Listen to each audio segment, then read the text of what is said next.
Hey guys, it is Marianne from Thrive with your tip of the day, and today I'm wanting to introduce you to a tool in Excel that allows your data to pop off the page really quickly with some really simple formatting rules that you can have automatically applied. So it's a foray into automation in Excel today, and we're talking about conditional formatting. So what that does is it says that it's where you tell it's Excel a series of rules that you want to apply, and when the rules are met, you format the cell in a particular way.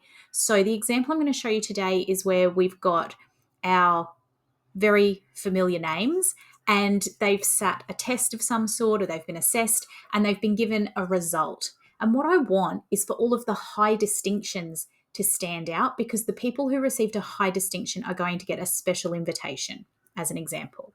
So what we're going to do here is we're going to be using this column as our reference point.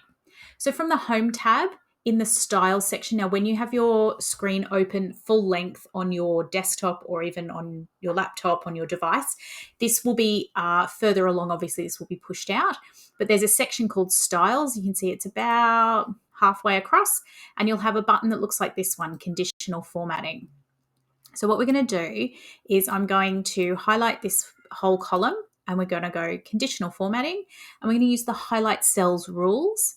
And I'm going to put here, you see there's a pre-built option here that says text that contains. So when I pull this up, you can see that what it's doing is it's looking for something automatically.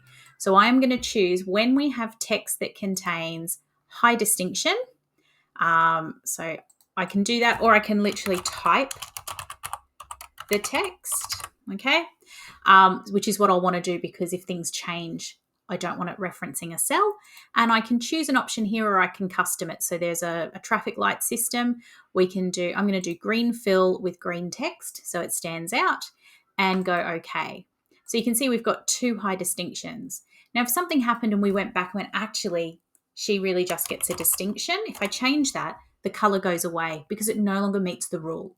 So the idea here is that the rule applies to what's in the cells, but the cells are still active in the sense that if data gets pulled in and sales numbers go up and down, inventory and stock numbers change, timelines and dates change, then the formatting rules will either apply or not apply based on whether they meet those conditions. It's a great way for you to have live data with information popping up so that when someone looks at the sheet at any given time, they will see the particular metrics that they're looking for. Red things for things that we should be concerned about, yellow potentially for things that are in progress or on track, and green for things that are completed or are good news. A great way for you to provide a visual cue to data, and it's really helpful with large volumes of stuff as well. So give it a go.